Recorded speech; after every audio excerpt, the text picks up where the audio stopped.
નમસ્કાર વિદ્યાર્થીઓ, આજના વિડીયોમાં આપણે વાત કરશું 12મા ધોરણના સાયન્સ, આર્ટ્સ અને કોમર્સ સ્ટ્રીમની જે રિઝલ્ટ ડેટ છે એ ક્યારે જારી થશે, મતલબ જે રિઝલ્ટ છે એ ક્યારે જારી થશે અને ફાઇનલ ડેટ આપણે આજે રિલીઝ થઈ ગઈ છે. આપણે જણાવવાના છે વિડીયોમાં કે જે તમારી ફાઇનલ ડેટ છે એ શું છે અને તમે સૌથી પહેલાં તમારું રિઝલ્ટ છે એ ક્યાં જઈને ચેક કરી શકશો. આપણે જો ઓલમોસ્ટ આપણે માર્ચમાં એક્ઝામ પતી ગઈ હતી.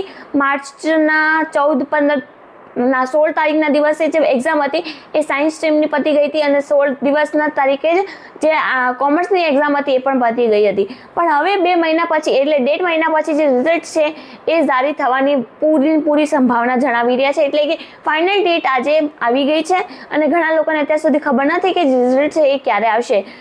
GSEBની ઓફિશિયલ વેબસાઇટે પણ ડેટ જારી કરી દીધી છે. એ ટેન્ટેટિવ ડેટ જારી કરી છે, પણ અમે તમને આજે ફાઇનલ ડેટ જણાવવાના છીએ. અને આર્ટ્સ અને કોમર્સનો પણ એ જ ફાઇનલ ડેટ હશે.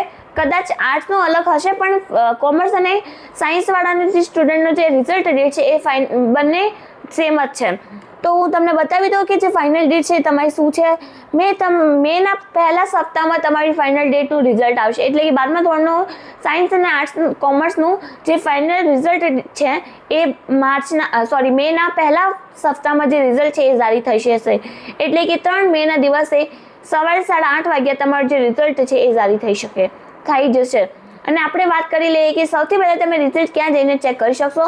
તે તમે મિત્રો જઈને ચેક કરશો સ્ટડી વિલેજની વેબસાઇટ ઉપર. અને અત્યારે એ ડેટની પણ જે જાણકારી છે અમે ત્યાંથી મેળવી લઈએ છીએ, તો ત્યાં જઈને પણ એ તમે ચેક કરી શકશો કે જે ફાઇનલ ડેટ છે એ રિયલ છે કે ખોટી છે એ પણ ત્યાં જઈને તમે ચેક કરી શકશો. તો મળીએ નેક્સ્ટ વિડીયોમાં. ત્યાં સુધી મિત્રો ધન્યવાદ અને all the best for your result.